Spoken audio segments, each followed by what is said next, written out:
Besancenot à Paris. Bonjour Monsieur Besancenot, merci d'être avec nous. Cette journée de contestation, 4e du genre depuis le 5 décembre dernier, elle doit servir à quoi selon vous? Au-delà du 4e jour de mobilisation, c'est surtout le 36e jour de grève. Donc là maintenant, on est dans une étape extrêmement décisive.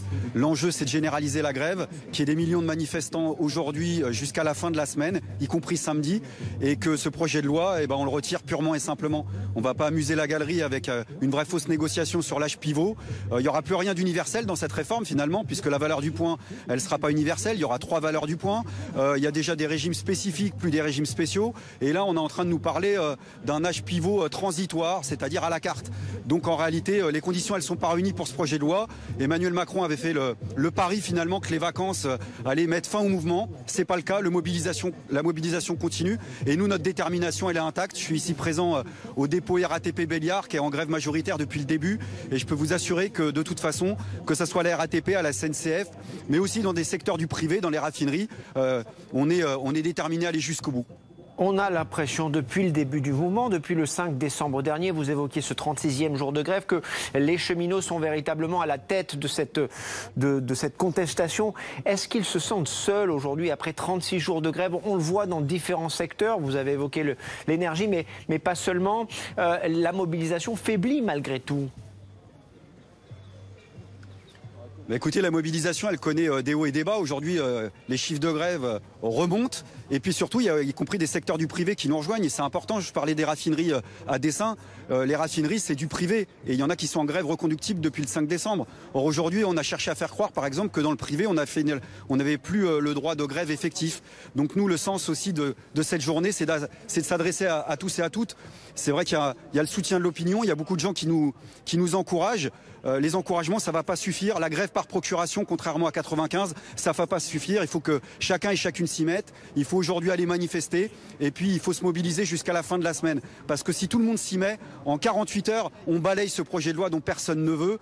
Et je rappelle que l'essentiel, c'est le système par points. Parce que c'est le système par points qui fait que dans le public ou dans le privé, on va tous perdre de l'argent avec les pensions. Et donc, par voie de fait, on sera obligé de faire appel aux retraites complémentaires. C'est-à-dire ce qu'attendent les BlackRock, les assurances françaises. Derrière ça, il y a un vrai choix de société. Donc une fois de plus, l'âge pivot, c'est simplement l'arbre qui cache la forêt. Vous dites l'âge pivot, c'est un leurre.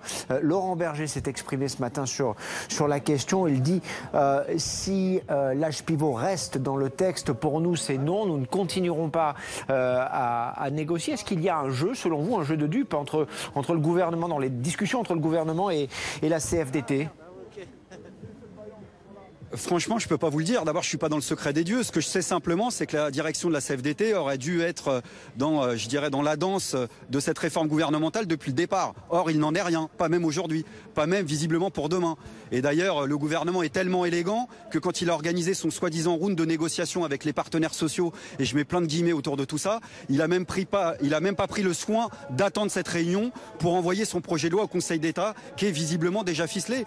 Donc la réalité, c'est que le gouvernement, pour l'instant, réussit l'exploit de maintenir finalement l'unité du front syndical contre lui, à part le MEDEF, qui est pour ce projet de loi aujourd'hui. Et encore, puisque j'ai cru comprendre que le responsable du MEDEF hier s'interrogeait sur le coût de cette réforme. C'est-à-dire qu'on est peut-être en train de nous dire que finalement, cette réforme va peut-être coûter plus d'argent encore que l'ancien système. Donc tout ça, ça me fait dire une seule chose, c'est que définitivement les conditions ne sont pas réunies. Et quand la France tourne au ralenti depuis le début du mois de décembre, on n'a qu'une seule envie, c'est qu'elle s'arrête une bonne fois pour toutes, ne serait-ce que 48 heures pour qu'on en finisse. Nous, on n'est pas là pour péter les scores, on n'est pas là pour rentrer dans l'histoire sur la durée de grève, même si en effet la durée de grève est déjà plus importante que celle de 95 ou de 86. On est là pour rentrer dans l'histoire sur la base d'une victoire et d'une vraie victoire. Parce que si on perd cette fois-ci, derrière, il y a tous les sujets qui vont s'emmancher. Moi, je suis absolument persuadé que si on perd cette fois-ci, dans quelques mois, on va nous parler des congés payés, que c'est pas normal en France qu'on ait 5 semaines de congés payés, alors que dans d'autres pays, il n'y a qu'une semaine. Donc il faut que tout le monde prenne bien conscience de ça. C'est maintenant qu'il faut s'y mettre, et notamment à partir d'aujourd'hui. Le gouvernement, en tout cas, affiche son optimisme. C'était le cas de Jean-Baptiste Djebbari, secrétaire d'État au transport, ce matin face à Jean-Jacques Bourdin sur BFM TV et sur RMC. Il estime qu'un compromis est toujours possible. Votre avis ? Mais un compromis sur la base de quoi? Je veux dire, le gouvernement, il avait depuis le mois de septembre pour trouver un éventuel compromis. Depuis le mois de septembre, tout ce qu'on fait aujourd'hui, ça a commencé en réalité au mois de septembre par une journée de grève de 24 heures à la RATP, qui a planté dans le décor une journée de grève reconductible le 5 décembre, auquel se sont greffés les différents secteurs. Ça veut dire en clair qu'il avait le mois de septembre, le gouvernement, octobre, novembre, depuis le 5 décembre pour trouver cet hypothétique compromis avec lequel on tient tout le monde en haleine. Donc le seul responsable de la situation, c'est le gouvernement qui joue avec la patience de tout le monde. Et nous, on reste sereins, déterminés, mais notre propre patience à nous aussi, elle a des limites. C'est pour ça qu'on va être plus nombreux, plus déterminés encore et qu'on va obtenir le retrait de ce projet de loi.